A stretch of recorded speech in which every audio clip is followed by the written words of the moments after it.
Sveiki visi, su jumis Povilas iš Master Forex Akademijos ir mes keliam toliau aktualias temas. Aktualias visų pirma man, aktualias manau bet kuriam Forex traderiui, aktualias sakyčiau netgi bet kuriam verslininkui.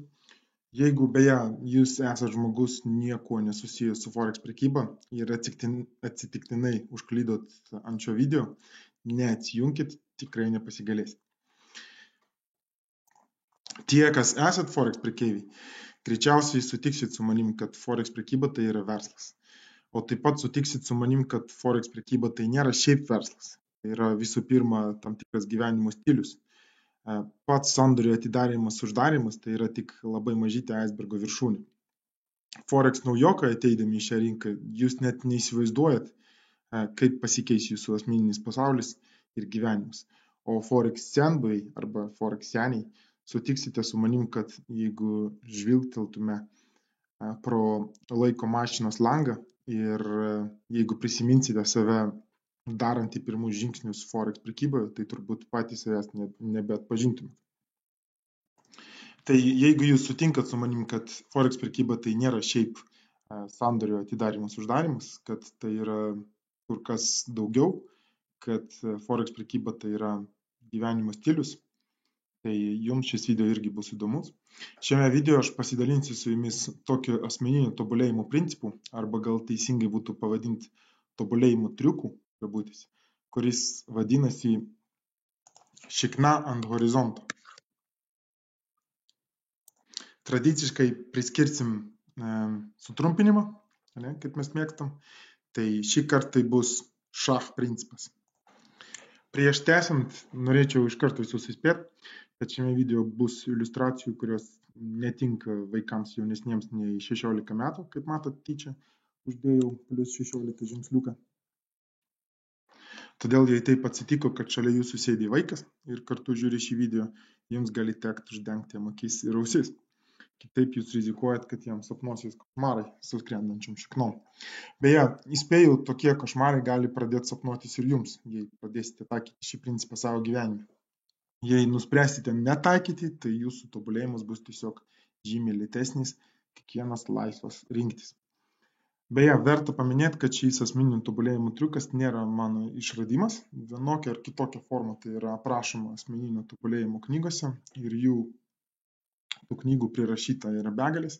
Aš dalinuosi su jumis, kaip aš pats taikau savo gyvenimą šį principą ir kaip jis padeda man pačiam tobulėti Forex prekyboje ir judėti pirmin milžiniškais žingsniais visuose kituose gyvenimo aspektuose.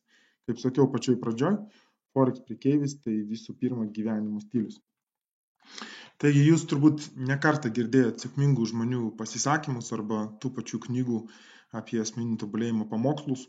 Krūva straipsnių yra prirašyta apie tai, kad reikia būtinai savo iškelinėti tikslus. Jeigu jūs neiškelsite savo tikslų, jūs negalėsite pamatuoti savo sėkmės, jūs nežinosite iš vis, ko siekiate, nėra tikslų, nėra tobulėjimo ir taip toliau, krūva skambių frazių, ne? Valio, viskas su tuo gerai ir aš visiškai su tuo sutinku. Tikslus savo iškelinėti yra būtina, siekti jų būtina, bet štai klausimas. O kaipgi pasiekti savo tikslų greičiau? Kaip padidinti šansus, kad jūs nepasiduosit siekdami savo tikslų? Kaip padaryti taip, kad būtų pasiektas didesnis iškeltų tikslų kiekis? Procentaliai, ne? Aš dabar nupašysiu vieną tokią iliustraciją. Tie, kas kada nors buvote studentais, mane, manau, iškart suprasite.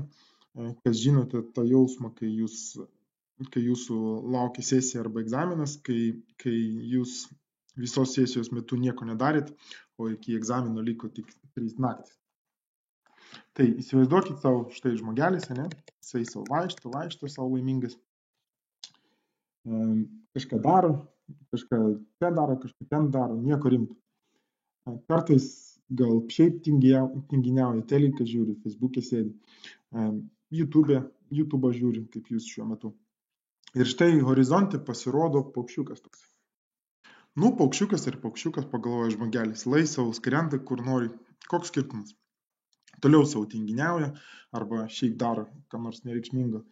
Tai yra, nedaro nieko konkretaus, kas vestų link jo iškeltų tikslų. Ne? Paukščiukas atskrenda arčiau ir jau galima žiūrėti, kad čia jau visai ne paukščiukas, o užpakaliukas. Žmogelis mūsų taip pažiūri ir pagalvoja, galbūt moteriškas. Skrenda savo ir lai skrenda. Visų lietuvaičių užpakaliukai gražus. Jis tinginiauja savo toliau, nekreipia per daug į tai dėmesio. Bet štai tas užpakalys atskrenda dar arčiau. Ir jau matos, kad čia jau nebe moteriškas užpakaliukas, o tokia plaukuota, bjauri šikna. Na ir kas sako tas žmogeliukas? Nekreipia dėmesio į moterišką, tai ko aš čia dabar į vyrišką žiūrėsiu? Gyvena savo toliau, nieko nedaro. Gyvena savo, tinginiauja toliau. Ir tada įvyksta štai kas. Šikna taip ir atsisėda jam ant galvos. Taip giliai įsiurbia į save visą jo galvą. Ir žmogeliui iš karto ateina tada pirma mintis. Viskas, žopa, esu visiškoj šiknoj. Gerai, kad dar sportavau biškį ir dariau prisitraukimus, kad pečiai būtų platesni. Kitaip būčiau visiškai įsiurbtas į šikną iki kojų galiukų. Ir va tupi tą šikną jam ant galvos, o žmogelis galvoja. Kažkaip drėgna, tamsu, bjauru, dvokia. Reikia kažką daryti.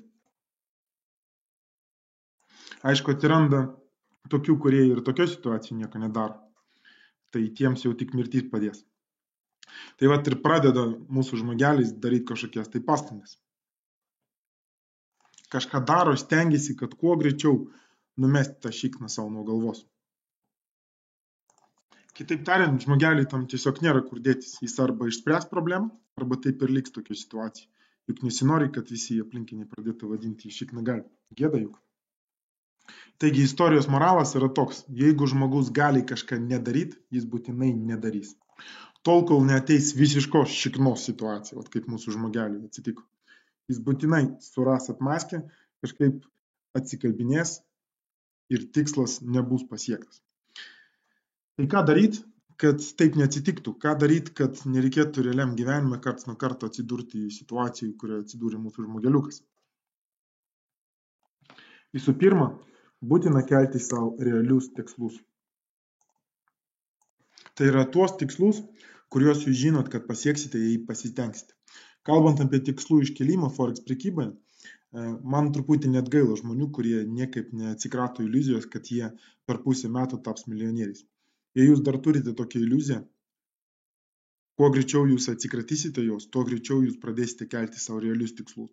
Tuo greičiau jūs atsistosite ant efektyvaus kelio, kur jūsų tikslas uždirbti iš Forex prekybos išsiskaidys į mažesnius tarpinius tikslus. Ir jau šitiems tarpiniams tikslams jūs turit nustatyti taip vadinamą tikslo kainą. Kai tik jūs tai padarysite, jūs pradėsite kryptingai judėti savo sėkmės link. Jūsų gyvenimo stilius pasikeis, o pelnas iš Forex prekybos galiausiai taps viso labo tik tai šalutiniu poveikiu. Antra, ką jums reikia daryti. Kad palaikyti pastovų kryptingą judėjimą, kad tarpinių tikslų siekimas būtų kuo įmanoma efektyvus, jūs turite patalpinti save į situaciją, kur jūs negalite nepadaryti. Tai yra, keldami savo tarpinius tikslus, sugalvokite savo bausmę ir tai taps jūsų tikslo kaina. Sugalvokite, kaip save nubausite, jei tikslas nebus pasiektas. Tai turi būti bausmė, kuri jums bus pakeliama, tačiau tuo pat metu tikrai skaudės. Jums nekiltų noras tiesiog susitaikyti su tą bausmę ir nustot kažką daryti. Ir štai čia jau yra mažytis toksai niuansas. Patys save jūs tikrai niekada nenubausite. Todėl jums reikia susirasti žmogų, kuris jūs nubaus. Tai negali būti jūsų žmona, tėvai arba giminės, nes jei bus galimybė išvengti bausmės, jūs tikrai jos išvengsite.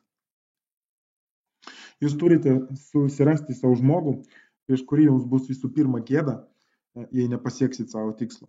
Idealiai, kad tas žmogus galėtų jums kažko ir padėti proceso metu, pasidalinti patirtim, siekiant jūsų tikslų. Bet jei jūs nepasieksite savo tikslo, kad jis tikrai įvykdytų tą sutartą bausmę. Tobulėjimo Forex atžvilgiu galiu pateikti pavyzdį, kurį pats išbandžiau ir kuris 100% veikia daugeliu kitų žmonių, kuriuos aš pažįstu.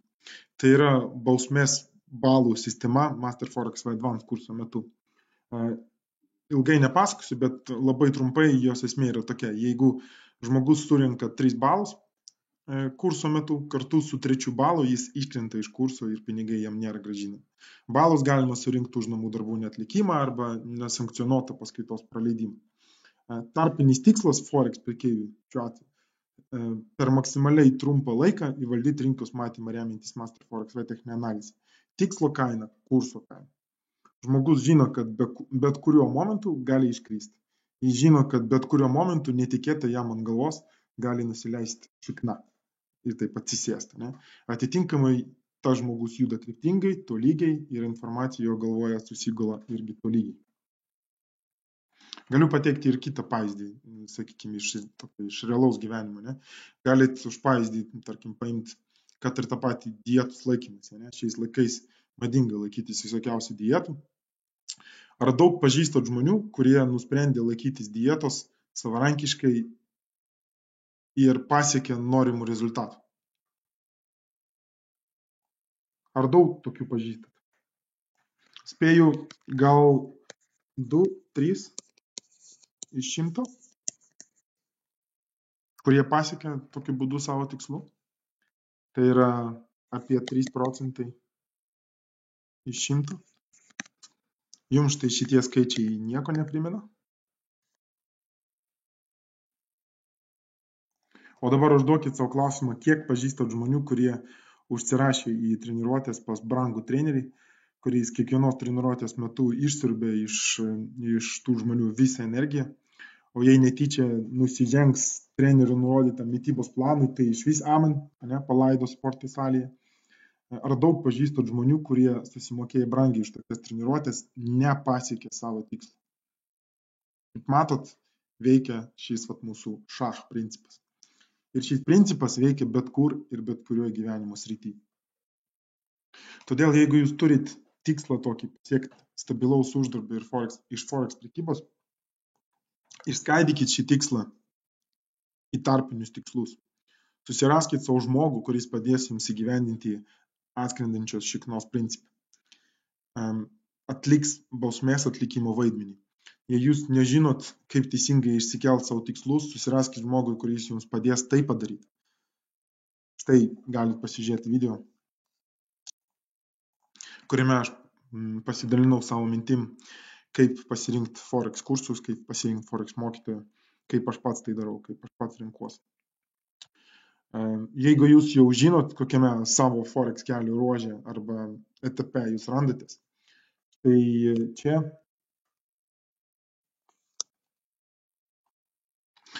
galite pasižiūrėti video apie Forex prekeivio vystimosi etapus. Iškelkite savo tinkančius tikslus, susiorganizuokite savo tikslo kainą ir judėkite pirmin. Atsiminkite, jeigu jūs galite kažko nedaryti, jūs tikrai to nedarysite.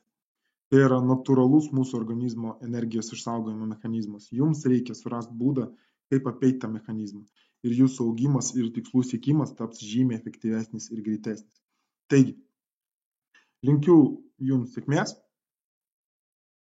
linkiu jums pasiekti savo tikslų, linkiu jums, kad jums tektų kuo rečiau matyti šalia praskrendančią plaukuotą šikną ir atlikti bausmę.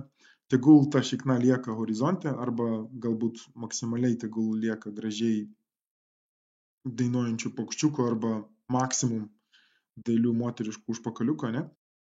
Taigi, jeigu jums šis video patiko, padėjo, davė naujų idėjų, tai nesikuklinam, spaudžiam like mygtuką, ne, spaudžiam patinka. Jeigu jūs pažįstat žmonių, kuriam jau seniai verta pasižiūrėti šį video, arba tokį video, ne? Tai būtinai pasidalinkit su tuo žmogum. Jeigu jūs dar neprenumeravot mūsų YouTube kanalą, tai padarykite tai dabar. Kaip sakiau savo praeitam video, prisisekite diržus, mūsų kelionė idėja. Šiais metais planuoju rašyti daugiau video ir iškelt daugiau Forex prekeiviams aktualių temų, todėl prenumeruokit kanalą, kad nieko nepraleisite. Kviečiu visus išsakyti savo mintis ir idėjas arba šiaip padiskutuoti šią temą į mūsų Forex grupę pavadinimu MF Forex klubas.